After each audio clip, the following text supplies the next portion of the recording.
This was not any known marine animal.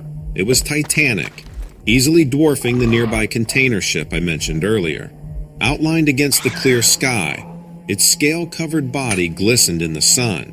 It had broad, fin-like appendages that it used to suspend itself above the waves.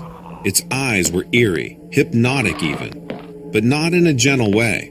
Rather, they carried an unsettling malice, a malevolent intelligence I've never seen in any animal's eyes before. The brine-filled air grew thick with stench. My nostrils were assaulted with a scent as old and distinct as the ocean itself mingled with something foul. The sheer terror of that sudden reveal made my heart race. But before I could react, with a thunderous thrash of its body, it dove back into the now raging waters, creating a whirlpool so fierce the whole shore trembled. Then, as suddenly as the creature had appeared, it was gone. Some might call it a monster, but I'd say it was just another citizen of the wild that we're yet to understand. In the following days, my thoughts kept drifting back to the encounter. It was like watching the park emerge from a shared dream, with the deer grazing, the foxes playing, the birds singing. Everything slipped back into its harmonic routine, as if the chaos was a forgotten echo. You know the best part about being a ranger? It's the privilege of witnessing nature's obscure tales, told by no humans but shared by the trees, the sea, the soil, and the air. This incident is another of these stories.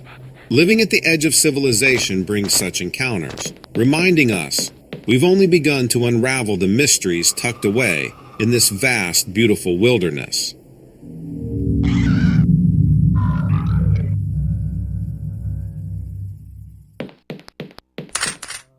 I've got a story for you. This one happened a couple of years ago. I'd recently started dating this girl, Lisa, and decided a picnic would be the perfect date. Living in the heart of Colorado, we had no shortage of beautiful nature spots to choose from. We ended up settling on this picturesque meadow surrounded by towering pines, about an hour outside of Denver.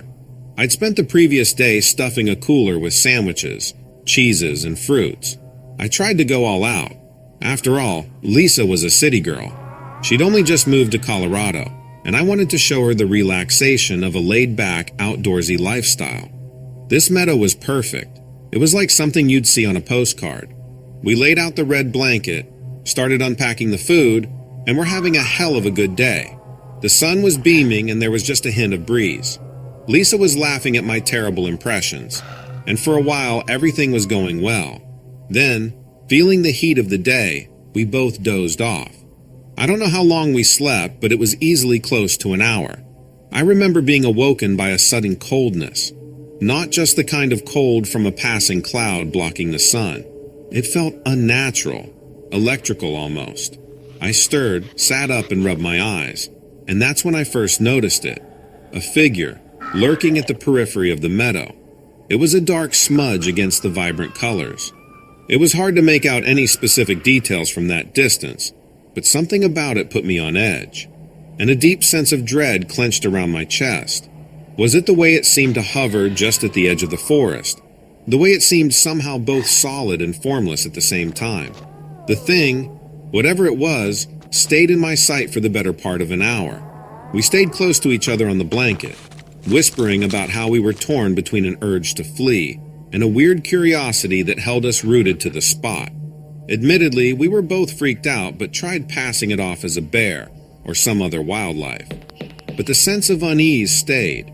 It didn't help that the figure was unsettlingly man-like, but hazy, almost blurry. It was like looking through frosted glass. Our little relaxing picnic had been tainted by a sense of dread that was hard to shake off, at least as long as that thing was still there. Then began the sounds. Soft at first, a low hum that could easily be dismissed as the hum of insects or distant river, but it began to increase in volume, becoming a guttural, growl-like echo that seemed to resonate from both everywhere and nowhere. The last thing I remember is grabbing Lisa's hand and scrambling to our feet. Our abandoned picnic left as a sad little island of normality in a rapidly changing landscape of fear. Whatever it was, it stayed in my periphery, never allowing me to look at it directly. It was like a smudge in a pair of glasses that you can't ever clean, or a blind spot in your vision field. I remember Lisa muttering a low, scared, "What the hell is that?" Her voice barely audible over the unsettling growling. The shadow was growing larger. I don't know how, but it was significantly taller than it was a moment ago. And what I'd previously thought to be a trick of perspective appeared eerily like horns protruding awkwardly on its head. I didn't know what to say. All I knew was that we had to get out of there. So with Lisa's hand gripped in mine so hard it hurt, we began running as fast as we could in the opposite direction. Lisa was sobbing now, terrified, but I didn't look back. I didn't want to see it. I don't know how I knew, but I knew if I looked back, that would be it. With a sense of dread, I could smell it now. A strong scent of sulfur and something burning. By the time we reached the safety of our car, the menacing figure had vanished. We jumped in, and I roared the engine to life. Lisa was shaking as she turned around, her eyes wide as saucers. "It's gone," she said. Looking back on that event has never been easy. We'd run away from something we didn't truly understand. We knew what we'd seen wasn't human. It wasn't natural. We had no proof, though. I still can't step foot in that meadow. But you want to know the scariest part? When we got back to my home, we found a black feather.